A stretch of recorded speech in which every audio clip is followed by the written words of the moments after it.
Hello, good afternoon, and welcome to another episode of Sister Hold My Hand. Today with me, we're going to be discussing a rather interesting topic, and I have Audrea Joseph with us.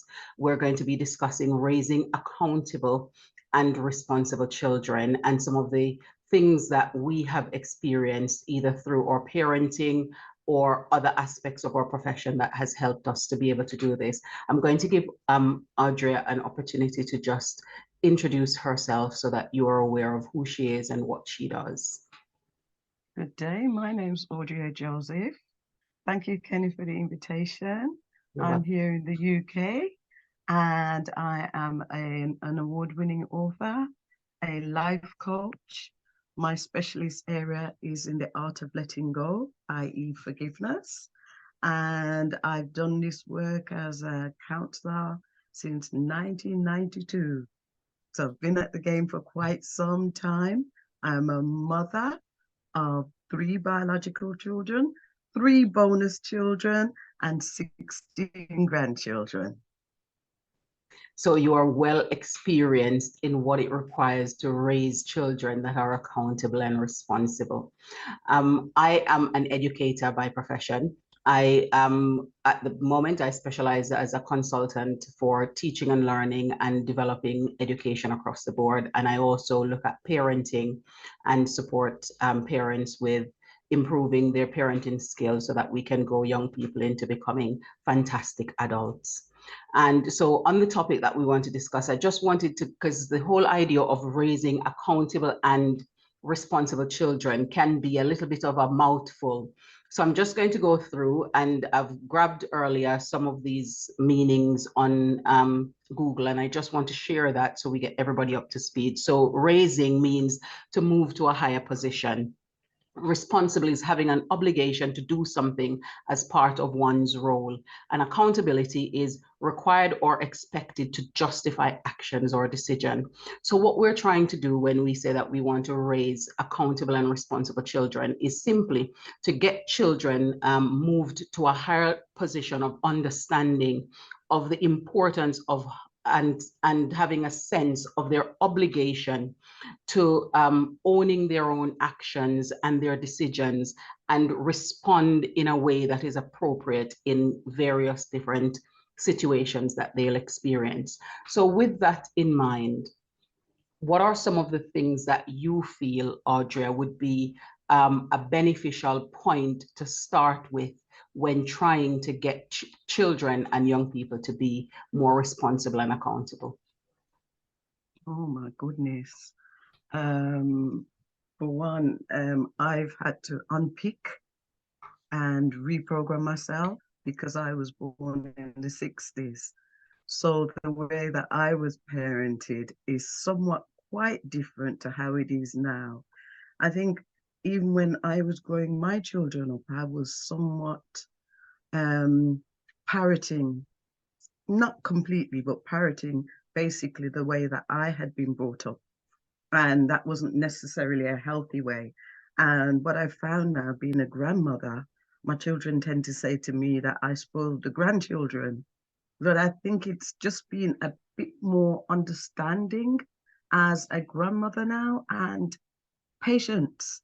And I think the patience has to work both ways. For me, I find that I've got more patience, maybe because they come. They may stay overnight or the weekend, but I know they're going. I'm not quite sure what it is. I'm not fully responsible for them any longer, but it's entirely different. But I do realize that the way that I was parented was very old school. And it was basically children should be seen and not heard. Back in the day, that was really what it was about. And you dare not have an opinion. And I was a child who had lots of opinions. So I was constantly in a lot of problems. But now I like children to express themselves. I like to know what's going on in their life. I like to know about their world. So I'm quite interested. And I think if you don't know what's happening in their world, how can you support them? You know, so that's my kind of input at this present moment. Yeah, because as a parent myself who decided to grow my child and with a voice and have her voice being expressed, sometimes it is it requires a different level of challenge. It's a different level of challenge trying to guide them appropriately. Because sometimes they say things, they express themselves, and other people might see it as rude because they wouldn't allow their kids to say that. But when you understand how your child is, you know when they're intentionally being rude and when they're just trying to express themselves. And it's just guiding them to help them to see how people might perceive what they say. Because after all, if you're growing them to be adults, why would you want to silence them? Because they will have to have a voice as they grow up, you know, and it's because they are young and small. I always say to the people around me that they might be small, but they're just small human beings. So therefore, we need to treat them in the same way as we would treat human beings. Just make it a little bit more age appropriate for them, you know. So, which sometimes you find parents might say, "Oh, they won't understand." I always think when parents go down that line, it's either that they don't have the time to explain it, or they don't know how to explain it in a way that their children will understand. Because if you break it down to their level and explain it, they do understand a lot more than we think that they would actually understand. Yes. And so it's about understanding their struggles that they're facing, because sometimes they feel like they're being silenced, or they're being pushed to the side, they're not being understood, they're being marginalized, they're being victimized, they're very oftentimes feeling that people just don't get them, and they feel that we as the grown-ups around them are oftentimes out of touch with their reality, because sometimes we don't make the effort to find out and understand the things that they're going through, to then be able to have conversations with them that's helping them. You know, they struggle with stress and anxiety and worry just as much as the adults around them do. It's just a different context and a different format of it. So if we understand their struggle, then it's a starting point for us to then be able to decide how we're going to support them into being accountable for how they are feeling and being responsible for how they behave. So I do think that one of the ways to go about it is, as you indicated, is to look at how we were parented and see what was good about it, and then the other things that wasn't developmental, and then try to see how we can adapt and evolve in terms of how we relate with our young children, because it's about relationship building in the long run. And when we learn to build good, healthy relationships with them, we're also teaching them how to do that with other people. And so it starts with first seeking to understand them before we try to understand, want them to understand us and force on them rules and, you know, regulations that they're just too overwhelmed to even process. So in terms of some of the things that you try to teach your children and grandchildren to help them with practically becoming accountable and responsible, what would some of that look like? Oh, wow.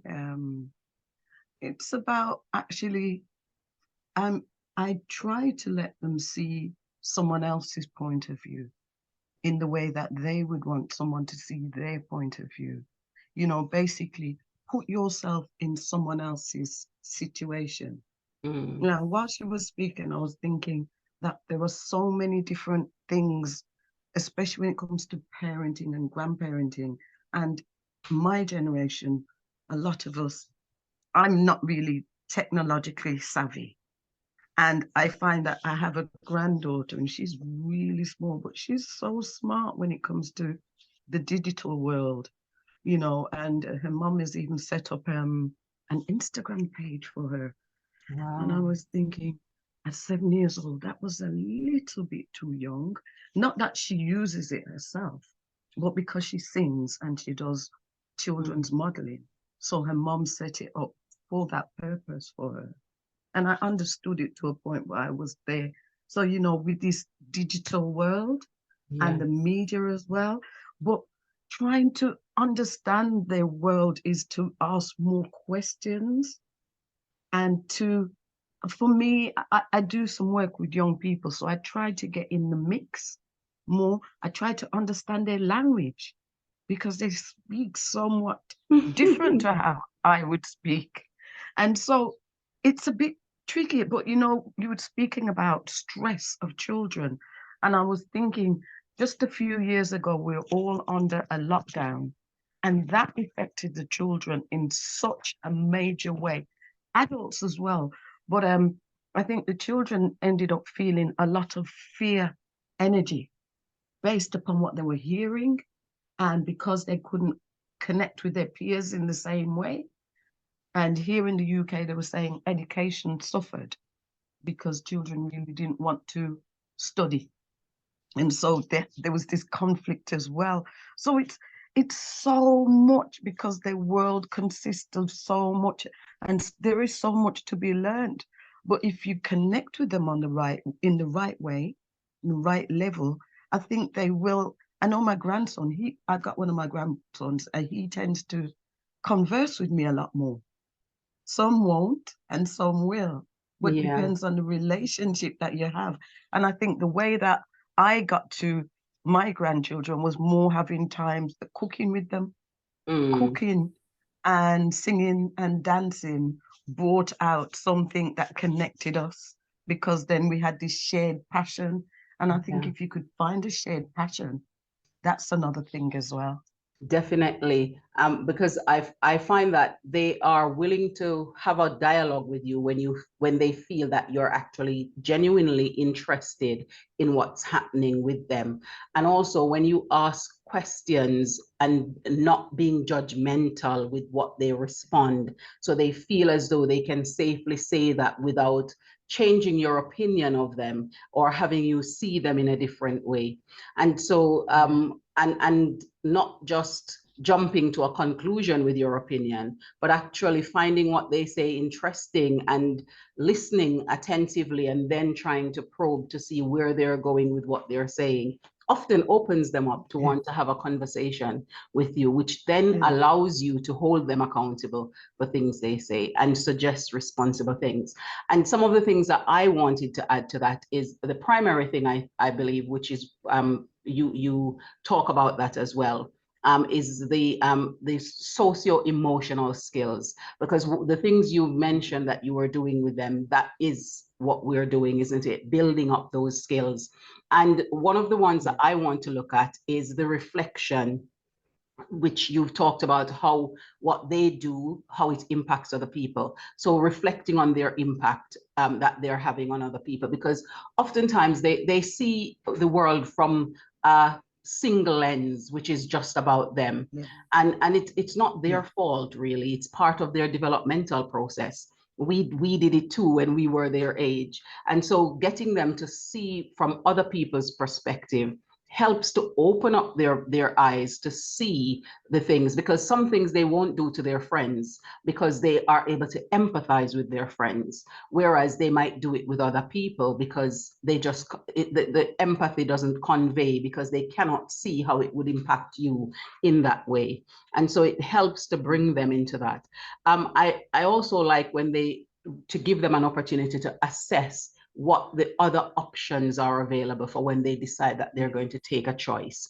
Because sometimes the choice that seems to be the one that is in the heat of the moment, we oftentimes knows that that is going to lead them to regret in the future.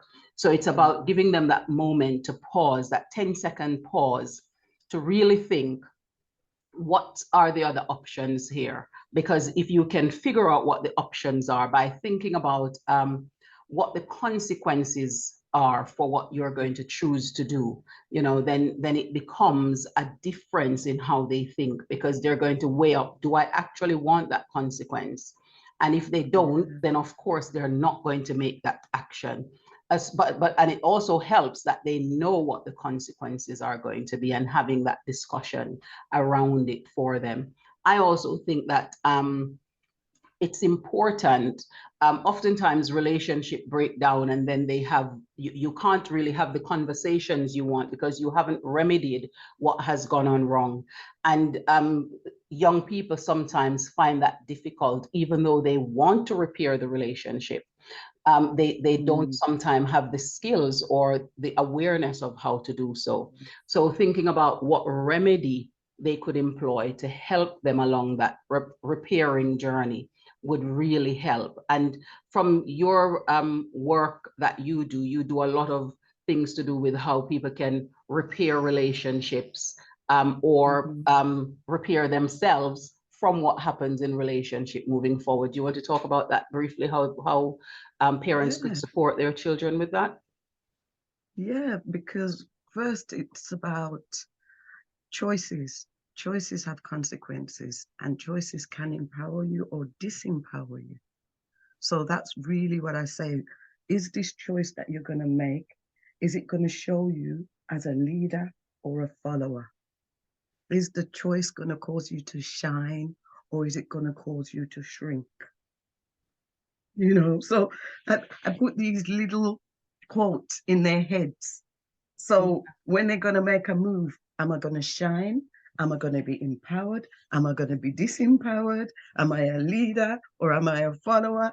So, it's those kind of things. So it gives them that moment to think, before I do this, where am I going to be at the end of it? Yeah. And that's powerful. Yeah. It's so important because it gives that moment of pause. Before I step into this space or go there, do this with this group of people who have encouraged, are they encouraging me? Am I following? Or am I leading? Am I shining or am I shrinking?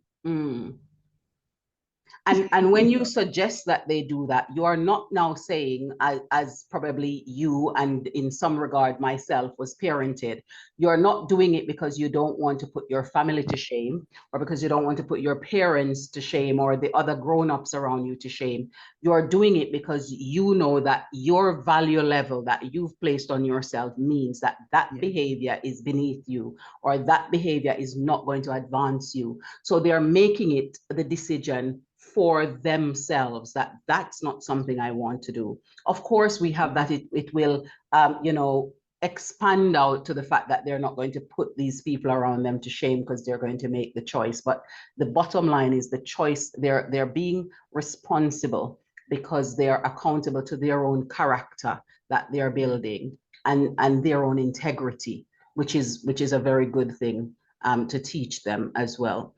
One of the other things I think that we need to teach them to look at is what can be done to impact the future. So after they've done whatever they've done, because it's inevitable, we all make mistakes, we all do things that we later regret. And once we've repaired that relationship, we've had the conversation, we've accepted where we've done something wrong, we've apologized for that, explaining clearly what we've done wrong, we know what it was, and people are clear about it. We don't just say sorry, because oftentimes the young people like to just say sorry because they just feel like they'll get you to stop talking and leave them alone. Enough already, enough. That's it, enough. But I like to get them to get to the point where they know exactly, why are you apologizing to me? Why are you saying sorry? Because if you're going to say the word, and I normally say to my students, if you're going to say sorry to me and you do not mean it, I'd prefer you don't say it. And when you consider saying sorry, I want you to think about what it is that you're sorry for and how it is that you're going to avoid repeating that in the future. Because if we are sorry about it, then it means it's a behavior that we shouldn't display. So how are we going to ensure that that impacts our future? So at that moment in time when we are reflecting and being regretful for what we've done or seeing the impact it's had on others, how do we then tweak our behavior and our thinking to make sure we don't behave like that again in the future? And it's just getting them to think about, how did that make you feel? How did it make the other people feel? And what other steps could you have taken if not the one you've taken? And then they become a little bit more accountable for their behaviors and are able to make responsible, mature choices in terms of how they behave from there. So in terms of the work that you currently do with young people, how do you see them thinking about their future behavior, forward planning for how they're going to behave? How do you think that that's something that parents can help or support them with? Or if it's young people listening, how can they themselves work on improving that? Well, you know, I like to drop seeds. I consider myself like a farmer. I like to drop seeds inside of people, especially young people. And for me, if you get to know me well enough, I have quite a few quotes that I like to drop. And one statement I love is that we are either teaching, learning, or we are the object of someone else's learning. And I Wow. think once you start thinking like that, okay, situations happen, circumstances happen, but what did I learn from this? Or what was I teaching in that moment? What was I showing someone else about myself? What have I Mm, taught someone? Or standing back, that situation, you know, am I the object of someone else's learning? So what I've gone through is someone else standing there saying, oh, I wouldn't do that. Never would I do that because see what happened to her. See the hole she fell into. So it's one of the three. You are either teaching, you are learning, or the object of someone else's learning. And when you say to young people from that perspective, it puts the onus right back into their space. You know, definitely. basically, like you would say, the ball is in your court, you know, because then you're taking responsibility for what happens. Even the adults who are listening, parents who are listening, grandparents, whoever you are, we are either teaching or we're learning or we're the object of someone else's learning. And so most every experience I go through, I'm like, what did you learn from that, Audrey? What did you get out of that? Did you find strength or were you disempowering yourself? Were you Yeah. shrinking? Were you shining? You know, so it's all of those things tied together. And we are constantly learning something. We are constantly teaching, and someone else is looking at us and saying, I want to be like that person, or I don't want that situation. Yeah. And so they get to see, I quite like the way you phrase that, because they get to see that although they see all these people on social media doing the things that they're doing, they get in those moments to be their own version of a social media because they're showing that they can actually be influential in those moments. They can choose to be, or they can choose to be influenced in a wrong way, but they are also having the opportunity and the privilege to influence other people in the way that Mm. they choose to behave. It is, Kenya, one more point I'd yep, like go to ahead. say is young people don't believe the illusion as well. There's so many illusions out there, things that appear to be real, but they are not. And when you scratch beneath the surface, all that glitters is not gold. And our children are getting so caught in a net of false things, thinking it's real when it so is not. That is very true. And they and part of that means that they have to be responsible enough to spot the difference and to know that they're going to be sincere to who they are and who they've charted the course to be. And I do hope that parents are able to take some of the things from what we've discussed here to be able to inform how they develop their children to become more responsible and more accountable, because there was a research done on about recently, and we had this in schools as educators, which, and you probably have heard of it as somebody who work with young people as well, that children nowadays are becoming less and less empathetic. And part of that is because of the disconnect that is caused by social media. And because of them spending so much time on it, they're not being able to connect enough in the real world with people socially. And so that lack of social connection is creating a lack of empathy. And we only need to see some of the posts that's on social media to see that the things people are posting, if they were really being empathetic and caring about the individuals, they would not be finding the time to record and upload those things.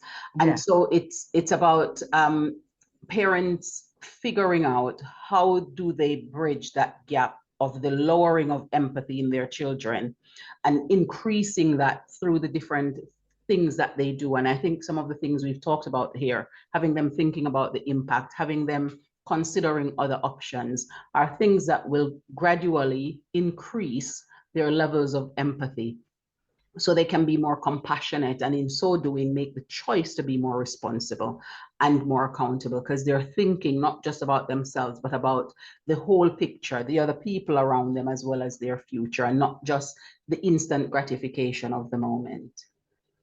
So I just wanted to find out from you, Audra, is there any final nuggets that you want to leave with our parents and or young people or even educators? You know, I always say, no matter where I go to talk, let's always start from a position of love. Start from a position of love, you know, start from a position of gratitude, because gratitude changes a lot of attitudes. When you consider where your life is, what your life is, and that you do have a life, that's where gratitude comes in. And it Wow. can change so much. Just thinking about what you have may not seem like a lot, but it will be a lot to someone else who doesn't have. So Yeah. let's start from a place of love and gratitude. I agree, because if we're being loving to people, we'd be more considerate about the things we do. And if we're loving ourselves, we would also be more considerate about the character that we're building and also the level of integrity that we're displaying. So I do hope that parents will be able to use some of these information to help them. And just so you are aware, we're Sister Hold My Hand. It's a group of women who are holding each other's hands. We are all from different professional backgrounds, and we're supporting each other in the different areas of our expertise, so that we're helping each other to get to the next level, to elevate in our lives. And we're happy to do the same with you if you feel that you need our help in whatever way that you do. You can find out more about us. We're Sister Hold My Hand on all the different platforms, social platforms. And we are also sisterholdmyhand.com on our website, where you will get to see some of the women and their bios there as well. So bye for now, and we'll see you in the next one. Yeah.